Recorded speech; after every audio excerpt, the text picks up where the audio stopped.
Tonight, after years of health and environmental concerns, the state is forcing Duke Energy to move millions of gallons of toxic coal ash into lined landfills away from Lake Norman and the Catawba River.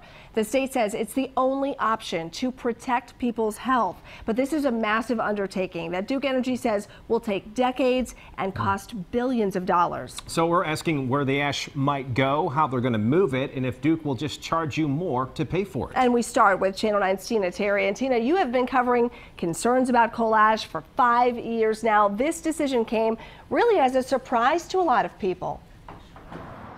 Yeah, this is what neighbors near facilities like this one behind me here have been pushing for years, and many of them are shocked that the state has sided with them. Very surprised. Because, well, Duke has been getting their way for years. Larry Mathis just learned the state will force Duke Energy to move millions of tons of coal ash at Allen Steam Station in Belmont and Marshall Steam Station in Sherrills Ford. In a statement, DEQ said Duke must excavate all remaining coal ash impoundments in North Carolina, calling it the only way to protect public health and the environment.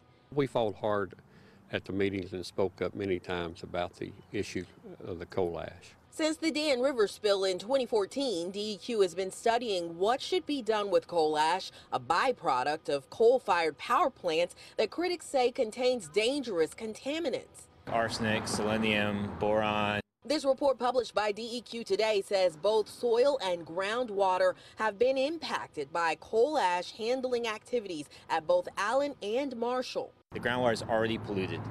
And these things don't go away. Last year, Duke Energy submitted 3 options for closing coal ash basins at Allen and Marshall. In January, they told me all 3 options were safe. And in a statement today, they doubled down on that statement, saying science and engineering support a variety of closure methods, including capping in place and hybrid cap in place as appropriate solutions that all protect public health and the environment.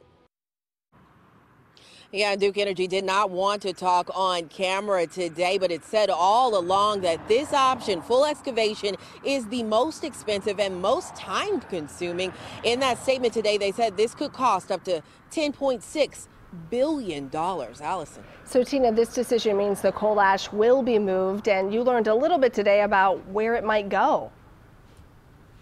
Yeah, there is a tentative plan that Duke Energy has put in place. For example, at Marshall, Duke would move that coal ash to a lined landfill on that current site. But in the case of Allen here, it could be a little bit different. The coal ash could be moved to another location on site, or it could be moved someplace else. Also, the state is very open to hearing Duke's ideas about recycling some of this coal ash. Duke Energy will have to submit a final plan by August the 1st. Back to you. All right, a lot to watch. Tina Terry reporting. Thank you.